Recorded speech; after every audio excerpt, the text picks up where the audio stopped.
आणि आता या बुलेटिनमध्ये पाहूयात 25 मिनिटं 50 बातम्या. संतश्रेष्ठ ज्ञानेश्वर माऊलींच्या कुलस्वामिनी ज्यांचा आदेश घेऊन माऊली ज्ञानेश्वर महाराजांनी संजीवन समाधी घेतली होती त्या सप्तशृंगी मातेकडून दरवर्षी भेट दिल्या जाणारे भरजारी वस्त्र पैठणी घेऊन सप्तशृंगी गडाचे विश्वस्त आळंदीमध्ये दाखल झालेत. आषाढी वारी आणि संजीवन समाधी सोहळ्याला माऊलींना पैठणी वस्त्र प्रदान करण्याची प्रथा आहे. इंद्रायणी काठी वैष्णवांचा मेळा जमलाय. दुपारी माऊलींची पालखी पंढरपूरकडे प्रस्थान ठेवणाऱ्या या पार्श्वभूमीवर इंद्रायणी काठी चोख व्यवस्था करण्यात आली आणि प्रशासनाकडून जीवरक्षक तैनात करण्यात आले. आमदार रोहित पवार वारीमध्ये सहभागी झाले. तुकोबांच्या दिंडीमध्ये ते सहभागी झाले आणि यावेळी त्यांनी संत तुकाराम महाराज यांच्या पादुकांचं दर्शन घेतलं. दरवर्षी रोहित पवार दिंडी सोहळ्यामध्ये सहभागी होत असतात. यंदाही दिंडीत सहभागी होत त्यांनी वारकऱ्यांचा उत्साह वाढवला. तुकारामांच्या पालखी पादुकांचा मुक्काम इनामदार वाड्यामध्ये आहे. सकाळी शासकीय पूजा झाल्यानंतर वारकरी भक्तांना दर्शनासाठी पालखी पादुका खुल्या करण्यात आल्या. श्री क्षेत्र भंडारा डोंगर दिंडीच्या वतीनं पालखी पादुकांसमोर भजन कीर्तन करण्यात आलं आणि यावेळी माणिक महाराज मोरे आणि पालखी सोहळ्याचे चोपदार हजर होते. पंढरपुरात आषाढी वारीची जय्यत तयारी सुरू आहे आणि यातच विठोबाचा प्रसाद असणाऱ्या बुंदीचा लाडू तयार करण्याच्या कामाला वेग आलाय. दररोज 25,000 लाडू तयार केले जात आहेत. संपूर्ण वारीत 15 लाख लाडू तयार होत असतात. यासाठी 320 क्विंटल साखर आणि 200 क्विंटल डाळीचा वापर केला जातो. मुंबईत माऊली चॅरिटेबल आणि मेडिकल ट्रस्टतर्फे श्री स्वामी समर्थ दिंडी सोहळा आयोजित करण्यात आला आणि आळंदी मार्गे पंढरपूरकडे डॉक्टरांची दिंडी मार्गस्थ झाली. या दिंडी दरम्यान वारकऱ्यांना मोफत सेवा दिली जाणार आहे. बिपरजॉय चक्रीवादळानं मार्ग बदलला असून हे वादळ उत्तर ईशान्य दिशेनं पुढे चाललंय. बिपरजॉय तौक्ते चक्रीवादळानंतरचं सर्वात शक्तिशाली चक्रीवादळ असल्याचं भारतीय हवामान विभागानं म्हटलंय. वादळाची तीव्रता वाढल्यामुळे गुजरातच्या सौराष्ट्र आणि कच्छ भागाला येलो अलर्ट जारी केलाय. सिंधुदुर्ग जिल्ह्यात आज सकाळपासून पावसाला सुरुवात झाली. मात्र अद्याप मान्सून दाखल न झाल्यानं शेतकरी चिंतेत आहे आणि मान्सून अभावी भात शेतीला सुरुवात झाली नाही तर नांगरणी लांबल्यानं यंदा भात शेती लांबण्याची देखील शक्यता आहे. कोकणातल्या समुद्र किनाऱ्यावरती बिपरजॉय चक्रीवादळाचा परिणाम दिसून येते. समुद्र चांगलाच खवळलाय. समुद्राच्या लाटांची उंची वाढल्याने लाटा अतिवेगानं किनाऱ्यावरती येऊन धडकल्यानं समुद्रात नैसर्गिक बदल दिसून येत आहेत. हिंगोलीच्या टेंभुर्णी आणि हापसापूर परिसरात वादळी वारा आणि पावसामुळे मोठं नुकसान होत आहे. घरांवरचे पत्रे उडाल्यानं घरातील साहित्य आणि धान्य भिजलंय. नुकसानीचे पंचनामे करण्याची मागणी केली जाते. वाशिमच्या रिसोड तालुक्यातील शेतकऱ्यांनी शासनाच्या गाळमुक्त धरण आणि गाळयुक्त शिवार या अभियानांतर्गत 19 तलावातील गाळ काढण्यासाठी पुढाकार घेतला आणि या तलावातून आतापर्यंत 29,839 ब्रास गाळ काढून शेतामध्ये टाकल्यामुळे शेतीचं उत्पादन वाढणार आहे. नंदुरबार जिल्हा परिषदेच्या सर्वसाधारण सभेत सत्ताधारी आणि विरोधकांमध्ये विकास कामांचं बिल थांबवण्याच्या मुद्द्यावरून खडाजंगी झाली.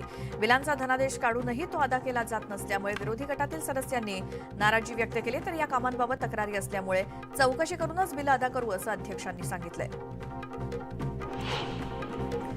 वाशिम जिल्ह्यातील कमी उत्पन्न गटातील लोकांना मोफत वैद्यकीय उपचार मिळावेत यासाठी वाशिममध्ये महात्मा ज्योतिराव फुले जन आरोग्य योजना आणि प्रधानमंत्री जन आरोग्य योजना राबवली जाते. मागील 13 वर्षात जिल्ह्यातील 44,028 रुग्णांच्या उपचार आणि शस्त्रक्रियेसाठी शासनाकडून 178 कोटी 15,940 रुपये खर्च करण्यात आले. मुंबई अहमदाबाद राष्ट्रीय महामार्गावरती मुंबईतील बाईक रायडर्सचा आंबोली इथे भीषण अपघात झाला. 2 भरधाव बाईक एकमेकांना धडकल्यानं दोन्ही बाईक रायडर्स गंभीर जखमी झालेत आणि वारंवार बाईक रायडर्सचे अपघात होत असल्यामुळे त्यांच्यावर निर्बंध आणण्याची स्थानिकांची मागणी आहे. माऊलींच्या पालखी सोहळ्यादरम्यान पुणे शहरामध्ये ड्रोनवरती बंदी घालण्यात आली. 12 ते 15 जून दरम्यान ड्रोन कॅमेरा न वापरण्याचे आदेश प्रशासनानं दिलेत.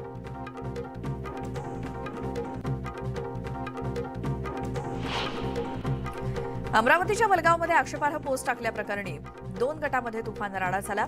9 जण पोलिसांच्या ताब्यात आहेत. वलगावमध्ये कडेकोट पोलीस बंदोबस्त आहे.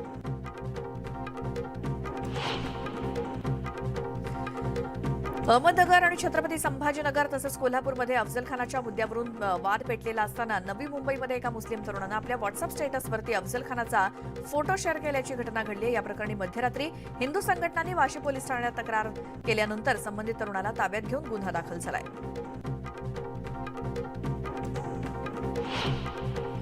छत्रपती संभाजीनगरात औरंगजेबाचा 364वा वर्धापन दिन साजरा करण्याचं आवाहन सोशल मीडियावरती आवाहन करण्यात आलंय आणि 13 जून 1959 ला औरंगजेबाचा राज्याभिषेक होऊन 364 वर्ष झाल्यानं वर्धापन दिन धूमधडाक्यात साजरा करावा अशी पोस्ट व्हायरल झाल्यानं संबंधित इसमावरती सिडको पोलिसात गुन्हा दाखल झाला असून महाराष्ट्र नवनिर्माण सेनेचे पदाधिकाऱ्यांनी पोलिसात गुन्हा दाखल केलाय.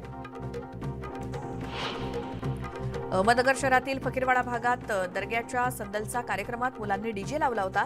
यामध्ये एमआयएमचे शहराध्यक्ष यांच्यासह अनेक युवकांनी हातात औरंगजेबाचे पोस्टर झळकावले. या प्रकरणाचा निषेध करण्यासाठी भिंगार बंदचं आवाहन अखंड हिंदू समाजाच्या वतीनं करण्यात आलं असून या बंदला चांगला प्रतिसाद मिळतोय. ब्रिजेभूषण सिंह यांच्या विरोधातील आरोपांची दिल्ली पोलिसांकडून चौकशी केली जाते. दरम्यान पुरावा म्हणून फोटो, ऑडिओ आणि व्हिडिओची मागणी पोलिसांकडून तक्रारदारांकडे करण्यात आली आहे. कर्नाटकचे मुख्यमंत्री डी.के. शिवकुमार यांनी उज्जैनमध्ये जात महाकालेश्वर मंदिरात शिवलिंगाचं दर्शन घेतलं आणि यावेळी त्यांनी विधिवत पद्धतीनं शिवलिंगावरती अभिषेक केला. उपमुख्यमंत्रीपदाचा पदभार स्वीकारल्यानंतर प्रथमच ते उज्जैनच्या मंदिरात दर्शनासाठी गेले. झारखंडमध्ये सलग दुसऱ्या दिवशी कडकडीत बंद पाळण्यात आला. राज्यसेवा भरती प्रक्रियेवरून झारखंड विद्यार्थी संघटना आक्रमक झाली आणि विद्यार्थी संघटनेनं पुकारलेल्या बंदला राज्यात मोठा प्रतिसाद मिळतो. या बंदमुळे राज्यातील व्यवहार बंद आहे. कोकण रेल्वेनं प्रवास करणाऱ्या प्रवाशांसाठी महत्त्वाची बातमी. कोकण रेल्वे मार्गावर धावणाऱ्या तब्बल 37 गाड्यांचा वेग मंदावणार आहे. कारण कोकण रेल्वे मार्गावरती पावसाळी वेळापत्रक लागू झाले, त्यामुळे गाड्यांचा वेग 40 किलोमीटर प्रति तास असेल. पावसाळ्यात हा प्रवास सुरक्षित व्हावा यासाठी ही वेग मर्यादा ठेवण्यात आली आहे. मुंबईकरांनो, आज वेळापत्रक पाहूनच घराबाहेर पडा, कारण मध्य आणि हार्बर मार्गावरती मेगा ब्लॉक आहे. रूळ आणि सिग्नल यंत्रणा तसंच पायाभूत कामं करण्यासाठी हा मेगा ब्लॉक असून मध्य रेल्वेच्या सीएसएमटी ते विद्याविहार अप आणि डाऊन धीम्या मार्गावर, तर हार्बर मार्गावर पनवेल ते वाशी अप आणि डाऊन मार्गावरती मेगा ब्लॉक आहे. गोंदिया जिल्ह्यात मान्सूनपूर्व पावसाच्या सरी बरसल्यात. विविध प्रकारच्या रानभाज्यांनाही बहर आलाय. जंगलातील पौष्टिक, आरोग्यवर्धक, औषधी, गुणकारी, चविष्ट रानभाज्यांना ग्रामीण भागासह शहरी भागात सुद्धा मागणी आहे. मान्सूनपूर्व शेतीच्या कामांना वेग आलाय. वेळेवरती शेतमजूर उपलब्ध होत नसल्यामुळे पेरणीची कामं रखडतायत. त्यामुळे जळगावच्या चोपडा तालुक्यातील शेतकऱ्यांनी तंत्रज्ञानाची कास धरली आणि शेतकरी पेरणीसाठी यंत्रांचा वापर करतायत. त्यामुळे वेळ आणि पैशाची बचत होत असल्याची भावना शेतकऱ्यांची आहे. सिंधुदुर्ग जिल्ह्यातील जांभूळ हंगाम आटोपला असून हंगामाच्या अखेरीस देखील जांभळाला प्रतिकिलो 100 रुपये दर मिळालाय. अंतिम टप्प्यातील उत्पादनाला उत्पादनापेक्षा अधिक मागणी असल्यामुळे इतका दर मिळाला असून जांभूळ उत्पादकांमध्ये आनंदाचं वातावरण आहे. केंद्र सरकारनं कापसाच्या हमीभावात 540 रुपये क्विंटल प्रमाणे वाढ करून शेतकऱ्यांच्या जखमेवरती मीठ चोळलं अशी टीका यवतमाळच्या वागद गावातल्या शेतकऱ्यांनी केली आहे. संतप्त शेतकऱ्यांनी कापूस जाळत सरकारच्या निर्णयाचा निषेध केला, तर कापसाला 10,000 रुपये प्रति क्विंटल हमीभाव देण्याची मागणी केली. परभणीत कपाशीची हुबेहूब बनावट वाण आणि 950 बॅग्स कृषी विभागाने जप्त केल्या आहेत. कृषी विभागानं केलेल्या या कारवाईमुळे शेतकऱ्यांना काही प्रमाणात दिलासा मिळालाय. या प्रकरणी 4 आरोपींविरोधात गुन्हा दाखल झालाय.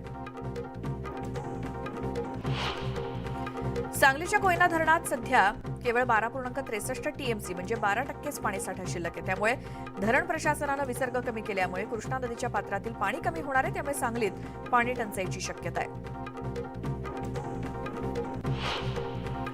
अक्षय भालेराव हत्येप्रकरणी गुन्हेगारांवरती कठोर कारवाई करा अशी मागणी वंचित बहुजन आघाडीनं केली आहे. तसंच अक्षयच्या कुटुंबियांना 50 लाखांची रोख मदत करून कुटुंबातील एका व्यक्तीला सरकारी नोकरी देण्याची मागणीही वंचितनं केली आहे.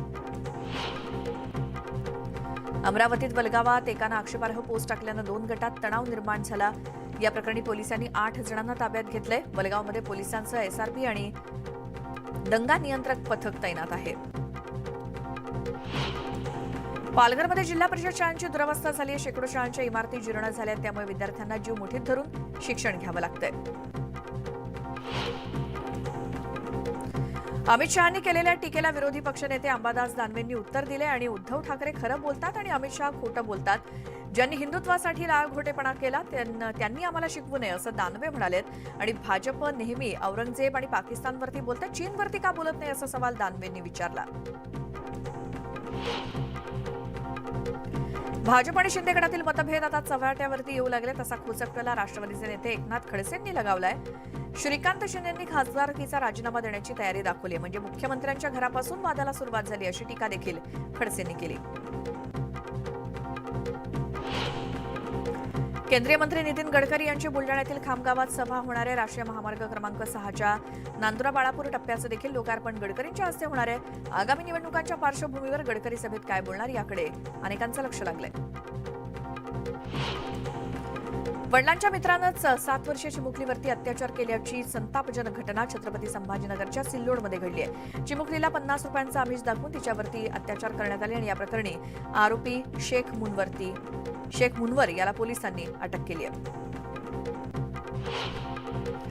यवतमाळ शहरातील नागपूर रोडवरच्या मलिक लॉनजवळ एका तरुणाची गोळ्या झाडून हत्या करण्यात आली. या घटना सीसीटीव्हीत कैद झाली असून पोलीस आरोपींचा शोध घेत आहेत. बीडच्या लिंबा गणेश गावात महाराष्ट्र ग्रामीण बँकेवरती दरोडा पडला. आरोपींनी इमारतीच्या पाठीमागून शिडी लावत गॅस कटरच्या मदतीनं खिडकी तोडली आणि चोरट्यांनी लॉकरमधील लाखोंचा मुद्देमाल लंपास केला. या प्रकरणी पोलिसात गुन्हा दाखल झाला असून अधिक तपास सुरू आहे. सांगलीत अवैध शस्त्रविक्री करणाऱ्या आरोपीच्या पोलिसांनी मुसक्या आवळल्या आहेत. विडा पोलिसांनी ही कारवाई केली आणि पोलिसांना माहिती मिळताच सापळा रचून कारवाई करण्यात आली आणि यात आरोपी जवळून 17 तलवारी हस्तगत केलेल्या आहेत. या प्रकरणी गुन्हा दाखल झाला आणि चौकशी सुरू आहे. यवतमाळच्या पांढरकवडा इथे लग्नाचा आमिष दाखवून आरोपीनं तरुणीचं लैंगिक शोषण केलं. या तरुणीला प्रेमाच्या जाळ्यात ओढून फसवणूक झाल्याचं तिच्या लक्षात येताच तिनं पोलिसात धाव घेऊन आरोपी विरोधात गुन्हा दाखल केला. जळगावच्या भुसावळमध्ये गेल्या आठवड्यात 39 अंशांपर्यंत घसरलेला तापमानाचा पारा आता पुन्हा वाढलाय. 4 जूनला झालेल्या मान्सूनपूर्व पावसामुळे शहरात गारवा निर्माण झाला आणि त्यामुळे तापमान महिनाभरानंतर 40च्या आत 39.2 अंशांपर्यंत घसरलं होतं. मात्र आता 3 दिवसांपासून तापमानात पुन्हा वाढ झाली आहे. बाजारातील सोयाबीन आवक टिकू नये. मिल्सना गरजेप्रमाणे माल मिळत असल्यामुळे बाजार स्थिर आहे आणि सोयाबीनला आजही 4,600 ते 5,100 रुपयांचा भाव मिळतोय. सोयाबीन स्टॉक बऱ्यापैकी असल्यामुळे दर सध्याच्या पातळीवरती आणखी काही दिवस टिकून राहू शकतात असा अंदाज जाणकारांचा आहे. राज्यातील बाजारात टोमॅटोच्या दरामध्ये चढउतार दिसत आहेत, पण चालू आठवड्यात मागील आठवड्याच्या तुलनेत दरात काहीशी सुधारणा दिसून येते. सध्या टोमॅटोला प्रति क्विंटल सरासरी 1,300 ते 1,800 रुपये प्रति क्विंटलचा भाव आहे. पुढच्या काही दिवस टोमॅटो बाजारातली ही स्थिती कायम राहू शकते असा अंदाज आहे अभ्यासकांचा. लसणाच्या भावात मागील काही दिवसांपासून चांगलीच वाढ झाली. लग्न आणि समारंभामुळे लसणाला चांगला उठाव राहिल्यामुळे दरात वाढ झाली. लसणाला सरासरी 7,000 ते 9,000 रुपये प्रति क्विंटलचा भाव मिळतोय आणि हा भाव आणखी काही दिवस कायम राहील असा अंदाज आहे.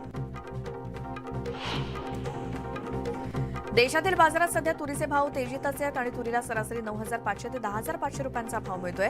देशातील काही बाजारांमध्ये तुरीनं 11,000चा टप्पा गाठल्यानंतर सरकारनं तातडीनं स्टॉक लिमिट लावली आणि देशात तुरीचा पुरवठाच कमी असल्यामुळे दरात पुढील काळात सुद्धा तेजी राहू शकते असा अंदाज आहे.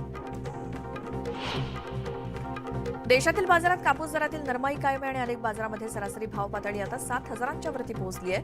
कमाल भाव 7,500 रुपयांवरती आहे. वायद्यांमध्ये सुद्धा कापूस दरात 540 रुपयांची नरमाई आली आहे. काही दिवस दरातील चढ उतार दिसू शकतात असा अंदाज आहे. कॉर्डिलिया क्रूज ड्रग्ज प्रकरणी सॅम डिसूजाला विशेष कोर्टानं दिलासा दिलेला नाही. अटकेपासून संरक्षण देण्यास कोर्टानं नकार दिलाय. 25 कोटी रुपये खंडणी प्रकरणी मध्यस्थी केल्याचा आरोप सॅम डिसूजावरती आहे. टीईटी आणि सीटीईटी परीक्षेमध्ये ईडब्ल्यूएस विद्यार्थ्यांना पात्रता गुणांमध्ये 5% गुणांची सवलत देण्यात आली आणि शालेय शिक्षण विभागानं हा निर्णय घेतलाय. त्यामुळे ईडब्ल्यूएस प्रवर्गातील हजारो विद्यार्थ्यांना मोठा दिलासा मिळालाय.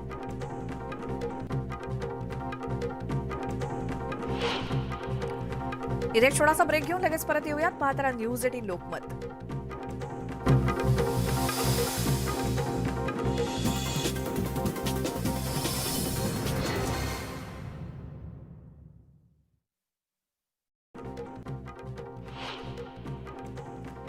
मान्सूनपूर्व शेतीच्या कामांना वेग आलाय. वेळेवरती शेतमजूर उपलब्ध होत नसल्यानं पेरणीची कामं रखडतायत. त्यामुळे जळगावच्या चोपडा तालुक्यातील शेतकऱ्यांनी तंत्रज्ञानाची कास धरली आणि शेतकरी पेरणीसाठी यंत्राचा वापर करतायत.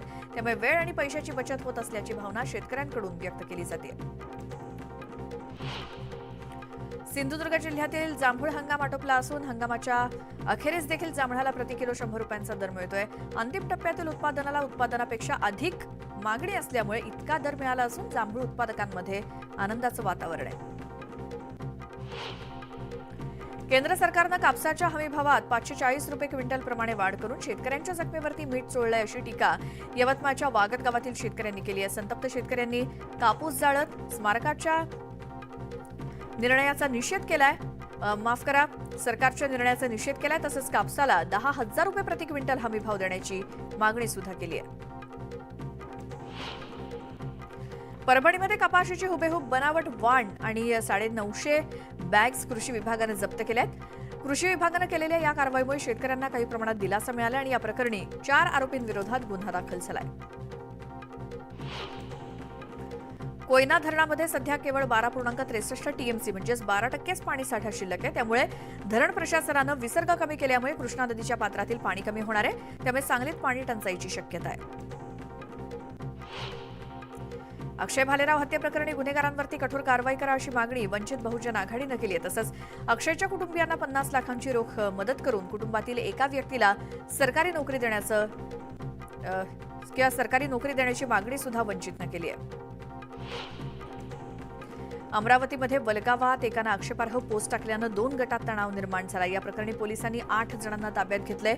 वलगावात पोलिसांचा एसआरपी आणि दंगा नियंत्रक पथक सुद्धा तैनात आहे. पालघरमधील जिल्हा परिषद शाळांची दुरवस्था झाली आहे. शेकडो शाळांच्या इमारती जीर्ण झाल्यात. त्यामुळे विद्यार्थ्यांना जीव मुठीत धरून शिक्षण घ्यावं लागतंय. अमित शहांनी केलेल्या टीकेला विरोधी पक्षनेते अंबादास दानवेंनी उत्तर दिले. उद्धव ठाकरे खरं बोलतात आणि अमित शहा खोटं बोलतात. ज्यांनी हिंदुत्वासाठी लाळघोटेपणा केला त्यांनी आम्हाला शिकवू नये असं दानवे म्हणाले. भाजप नेहमी औरंगजेब आणि पाकिस्तानवरती बोलते, चीनवरती का बोलत नाही असा सवाल दानवेंनी विचारलाय. भाजप आणि शिंदे गटातील मतभेद आता चव्हाट्यावरती येऊ लागले. तसा खुचकटला राष्ट्रवादीचे नेते एकनाथ खडसेंनी लगावलाय. श्रीकांत शिंदेंनी खासदारकीचा राजीनामा देण्याची तयारी दाखवली आहे. म्हणजे मुख्यमंत्र्यांच्या घरापासून वादाला सुरुवात झाली आहे अशी टीका देखील खडसेंनी केली. केंद्रीय मंत्री नितीन गडकरी यांची बुलढाण्यातील खामगावात सभा होणार आहे. राष्ट्रीय महामार्ग क्रमांक 6च्या नांदुरा बाळापूर टप्प्याचं देखील लोकार्पण गडकरींच्या हस्ते होणार आहे. आगामी निवडणुकांच्या पार्श्वभूमीवर गडकरी सभेत काय बोलणार याकडे अनेकांचं लक्ष लागलंय. वडिलांच्या मित्रानंच 7 वर्षीय चिमुकलीवरती अत्याचार केल्याची संतापजनक घटना छत्रपती संभाजीनगरच्या सिल्लोडमध्ये घडली आहे. चिमुकलीला 50 रुपयांचा आमिष दाखवून तिच्यावरती अत्याचार करण्यात आले आणि या प्रकरणी आरोपी शेख मूनवरती पोलिसांनी कारवाई केली, अटक केली आहे. यवतमाळ शहरातील नागपूर रोडवरच्या मलिक लॉन जवळ एका तरुणाची गोळ्या झाडून हत्या करण्यात आली. ही घटना सीसीटीव्हीत कैद झाली असून पोलीस आरोपींचा शोध घेत आहेत. बीडच्या लिंबा गणेश गावात महाराष्ट्र ग्रामीण बँकेवरती दरोडा पडला. आरोपीने इमारतीच्या पाठीमागून शिडी लावत गॅस कटरच्या मदतीनं खिडकी तोडली आणि चोरट्यांनी लॉकरमधील लाखोंचा मुद्देमाल लंपास केलाय. या प्रकरणी पोलिसात गुन्हा दाखल झालाय. अधिक तपास सुरू आहे. सांगलीत अवैध शस्त्र विक्री करणाऱ्या आरोपीच्या पोलिसांनी मुसक्या आवळल्यात. विडा पोलिसांनी ही कारवाई केली आणि पोलिसांना माहिती मिळताच सापळा रचून कारवाई करण्यात आली. यात आरोपीकडून 17 तलवारी हस्तगत केल्यात. या प्रकरणी गुन्हा दाखल करण्यात आला.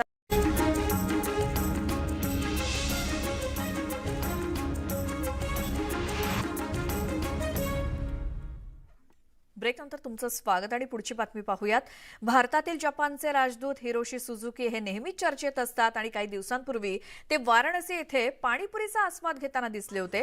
हिरोशी यांनी नेहमीच भारतीय पदार्थांचं तोंड भरून कौतुक केलंय आणि आता हिरोशी यांनी मुंबई आणि पुण्यात काही महाराष्ट्रीय पदार्थांचा आस्वाद घेतला. पुण्यामध्ये ते आपल्या पत्नीसोबत महाराष्ट्राच्या मिसळीचा आस्वाद घेण्यासाठी पोहोचले आणि तिखट मिसळ खाताना त्यांची चांगलीच दमछाक झाली. त्यांच्या पत्नीने मात्र या मिसळीचा आस्वाद घेण्याच्या मजेदार स्पर्धेत त्यांना मात दिली.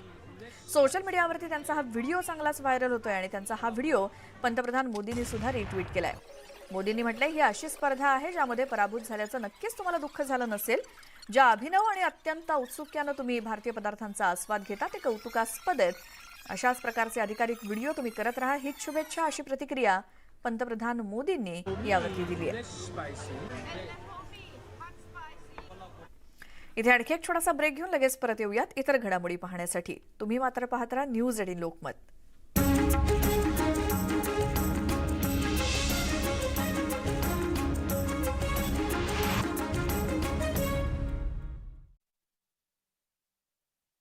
आणि लसणाला सरासरी 7,000 ते 9,000 रुपये प्रति क्विंटलचा भाव मिळतोय. हा भाव आणखी काही दिवस असाच राहील असा अंदाज आहे व्यापारी आणि जाणकारांचा.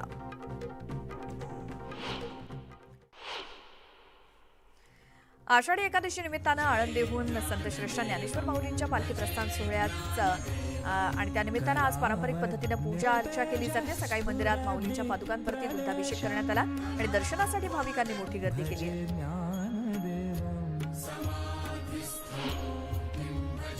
विठू नामाचा गजर करत आषाढी वारीसाठी श्री क्षेत्र आळंदीतून संतश्रेष्ठ ज्ञानेश्वर महाराजांचा पालखी सोहळा आज प्रस्थान ठेवणार आहे आणि या सोहळ्यासाठी आळंदी नगरी सजली आहे. माऊलींचा पालखी सोहळा गांधीवाडा इथल्या आजोळ घरी आळंदी मुक्कामी असेल आणि उद्या पालखी सोहळ्याची पुण्यनगरीकडे वाटचाल सुरू होईल. अलंकापुरीत आषाढी वारीच्या पालखी सोहळ्यासाठी येणाऱ्या वारकऱ्यांची लगबग सुरू झाली आहे आणि इंद्रायणीचे दोन्ही घाट भाविकांनी फुलून गेलेत. राज्याच्या कानाकोपऱ्यातून वारकरी आळंदीकडे येत आहेत. माऊलींच्या पालखीचा प्रस्थान सोहळ्याचा मंगल सोहळा अनुभवण्यासाठी वारकऱ्यांसोबतच नागरिकांची सुद्धा गर्दी जमते. माऊलींच्या पालखी प्रस्थान सोहळ्यानिमित्तानं वारकऱ्यांमध्ये उत्साहाचं वातावरण आहे. इंद्रायणी काठी भाविकांनी पारंपरिक नृत्य सादर केलं.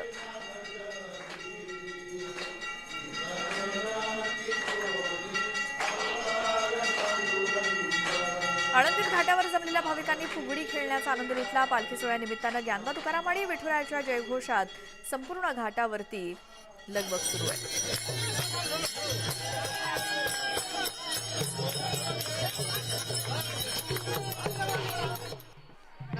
आळंदीमध्ये पालखी सोहळ्यासाठी जमलेल्या महिला वारकऱ्यांनी पिंगा घातला आणि पारंपरिक गीतावरती पिंगा घालण्याचा आनंद महिला भाविकांनी लुटला.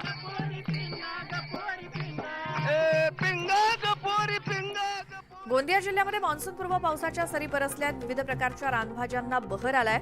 जंगलातील पौष्टिक आरोग्यवर्धक औषधीयुक्त आणि गुणकारी चविष्ट रानभाज्यांना ग्रामीण भागासह शहरी भागात सुद्धा मागणी आहे. मान्सूनपूर्व शेतीच्या कामांना वेग आलाय. वेळेवरती शेतमजूर उपलब्ध होत नसल्यानं पेरणीची कामं रखडतायत. त्यामुळे जळगावच्या चोपडा तालुक्यातील शेतकऱ्यांनी तंत्रज्ञानाची कास धरली आणि शेतकरी पेरणीसाठी यंत्राचा वापर करतायत. त्यामुळे वेळ आणि पैशाची बचत होत असल्याची भावना शेतकऱ्यांकडून व्यक्त केली जाते. सिंधुदुर्ग जिल्ह्यातील जांभूळ हंगाम आटोपला असून हंगामाच्या अखेरीस देखील जांभळाला प्रति किलो 100 रुपयांचा दर मिळतोय. अंतिम टप्प्यातील उत्पादनाला उत्पादनापेक्षा अधिक मागणी असल्यामुळे इतका दर मिळाला असून जांभूळ उत्पादकांमध्ये आनंदाचं वातावरण आहे. केंद्र सरकारनं कापसाच्या हमीभावात 540 रुपये क्विंटल प्रमाणे वाढ करून शेतकऱ्यांच्या जखमेवरती मीठ चोळलंय अशी टीका यवतमाळच्या वागत गावातील शेतकऱ्यांनी केली आहे. संतप्त शेतकऱ्यांनी कापूस जाळत स्मारकाच्या निर्णयाचा निषेध केलाय. सरकारच्या निर्णयाचा निषेध केलाय. तसंच कापसाला 10,000 रुपये प्रति क्विंटल हमीभाव देण्याची मागणी सुद्धा केली आहे. परभणीमध्ये कपाशीची हुबेहूब बनावट वाण आणि 950 बॅग्स कृषी विभागाने जप्त केल्यात. कृषी विभागानं केलेल्या या कारवाईमुळे शेतकऱ्यांना काही प्रमाणात दिलासा मिळाला आणि या प्रकरणी 4 आरोपींविरोधात गुन्हा दाखल झालाय. कोयना धरणामध्ये सध्या केवळ 12.63 टीएमसी म्हणजेच 12%च पाणीसाठा शिल्लक आहे. त्यामुळे धरण प्रशासनानं विसर्ग कमी केल्यामुळे कृष्णा नदीच्या पात्रातील पाणी कमी होणार आहे. त्यामुळे सांगलीत पाणी टंचाईची शक्यता आहे. अक्षय भालेराव हत्येप्रकरणी गुन्हेगारांवरती कठोर कारवाई करा अशी मागणी वंचित बहुजन आघाडीनं केली आहे. तसंच अक्षयच्या कुटुंबियांना 50 लाखांची रोख मदत करून कुटुंबातील एका व्यक्तीला सरकारी नोकरी देण्याची मागणी सुद्धा वंचितनं केली आहे. अमरावतीमध्ये वलगावात एकानं आक्षेपार्ह पोस्ट टाकल्यानं 2 गटात तणाव निर्माण झाला. या प्रकरणी पोलिसांनी 8 जणांना ताब्यात घेतलंय. वलगावात पोलिसांचा एसआरपी आणि दंगा नियंत्रक पथक सुद्धा तैनात आहे. पालघरमधील जिल्हा परिषद शाळांची दुरवस्था झाली आहे. शेकडो शाळांच्या इमारती जीर्ण झाल्यात. त्यामुळे विद्यार्थ्यांना जीव मुठीत धरून शिक्षण घ्यावं लागतंय.